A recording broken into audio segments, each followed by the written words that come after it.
Share করলাম পটলের দোলমা। ভিডিওটি আপনারা শেষ পর্যন্ত দেখবেন। পটলের গাছ চেঁচে নিয়েছি, তারপর কাঁটা চামচের সাহায্যে দানা বার করে নিয়েছি, কাঁটা চামচের সাহায্যে বিট করে নিয়েছি। কড়াইতে সর্ষের তেল দিয়েছি, পটল ভেজে নেব। লো টু মিডিয়াম ফ্লেমে ভেজে নিতে হবে। নাড়াচাড়া করে উল্টে পাল্টে 4 মিনিট ভেজে নিয়েছি। ভাজা তেল কিছুটা তুলে নিয়েছি।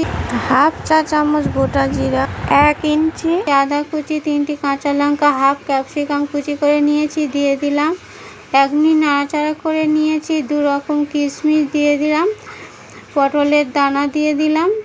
স্বাদ মতো লবণ, মিষ্টি, সামান্য লঙ্কার গুঁড়ো, জিরা ধনের গুঁড়ো হাফ চা চামচ করে দিয়েছি। লো টু মিডিয়াম ফ্লেমে 3 মিনিট নাড়াচাড়া করে নিয়েছি। তারপর সিদ্ধ করা আলু ম্যাশ করে দিয়ে দিলাম। লো টু মিডিয়াম ফ্লেমে 2 মিনিট নাড়াচাড়া করে নেব। সামান্য পরিমাণ বাটার দিয়ে দেব। বাটার দিয়ে এইভাবে রেখে দেব 2 মিনিট। তারপর সামান্য পরিমাণ গরম মশলা দিয়ে নাড়াচাড়া করে তুলে নেব। ভাজা পটলে পুর ভরে নেব। খুব সাবধানে কাজটি করতে হবে, তাড়াতাড়ি করলে পটল ফেটে যেতে পারে। এইভাবে সব তৈরি করে নিলাম। সর্ষের তেল দিয়েছি, সামান্য পরিমাণ গোটা জিরা, 3টি কাঁচা লঙ্কা, ক্যাপসিকাম দিয়েছি, 1 ইঞ্চি আদা বাটা, পোস্ত বাটা 4 টেবিল চামচ, 2 রকম কিশমিশ 2 টেবিল চামচ, সাদা তিল 4 টেবিল চামচ দিয়েছি। পটলে পুর ছিল, দিয়ে দিলাম।